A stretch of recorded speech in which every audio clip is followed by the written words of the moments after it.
السلام علیکم ناظرین، ریما عمر نے ٹرمپ کے سارے 20 نکاتی ایجنڈے کی سارے پول کھول دیے اور انہوں نے سب بتا دیا کہ کس طرح نیتن یاہو نے بعد میں ان 20 نکاتی ایجنڈے کو تبدیل کیا۔ ایک اگریمنٹ ہوا مسلم عرب ممالک کے ساتھ پریزیڈنٹ ٹرمپ کا، اس کے بعد اس میں کچھ چینجز کر دی گئیں نیتن یاہو کے کہنے پر، اور اب اصل منصوبہ جو پاکستان، قطر اور باقی عرب ممالک کہہ رہے ہیں وہ اس انیشل ڈرافٹ کو کہہ رہے ہیں، if I'm not mistaken، جس پہ ان کی اگریمنٹ تھی، اور وہ جو نیتن یاہو کی طرف سے ترامیم کی گئیں ان کو ریجیکٹ کر رہے ہیں۔ مجھے یہ کرونالوجی سمجھ آتی ہے، یا اس کے بعد ایک اور کوئی نیگوسیشن کا راؤنڈ ہوا، اس میں مزید کچھ ترامیم تجویز کی گئیں۔ یہ مجھے تو میں نے یہ نہیں کہیں رپورٹڈ پڑھا، آپ شاید مجھے گائیڈ کر سکیں اگر ایسا معاملہ ہے تو اگر ہم اس کرونالوجی پہ چلیں تو جو آپ جس معاہدے کی بات کر رہے ہیں، جن پوائنٹس کی بات کر رہے ہیں، وہ ہیں جو نیتن یاہو کی امینڈمنٹ سے پہلے کا ڈرافٹ ہے، رائٹ؟ جی۔ سو آبویسلی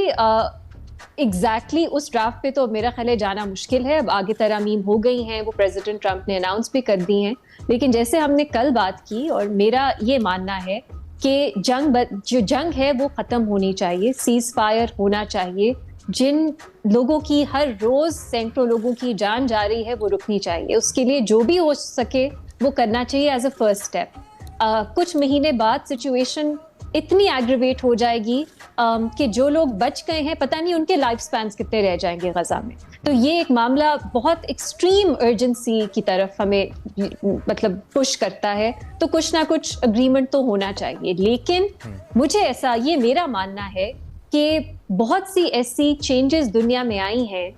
لوگوں میں آئی ہیں، جس طرح فلسطین کو، اسرائیل کو دیکھا جاتا ہے، جس طرح کی سینکشنز پرپوز ہو رہی ہیں، جس طرح کے اسرائیل کو کلیئرلی اگریسر کے طور پہ پیش کیا جا رہا ہے، سمجھا جا رہا ہے، عدالتوں کے بین الاقوامی فیصلے آ رہے ہیں، میرا خیال ہے اسرائیل بیک فٹ پہ ہے، اور امریکہ کے عوام کی طرف سے، بلکہ پریزیڈنٹ ٹرمپ کے اپنے سپورٹرز کی طرف سے پش کیا جا رہا ہے کہ وہ جنگ بندی کی طرف جائے۔ اس سچویشن میں میرا خیال ہے اس طرح نہیں سوچنا چاہیے کہ جو بھی اسرائیل جس چیز پہ بھی اگری کر لے بس ہمیں اس کو ویلکم کرنا چاہیے، سیلیبریٹ کرنا چاہیے۔ میرا خیال ہے اسرائیل اور امریکہ کو تھوڑا پش کیا جا سکتا ہے ایک ایسے اگریمنٹ کی طرف جس میں کچھ فلسطینیوں کے لیے بھی ہو۔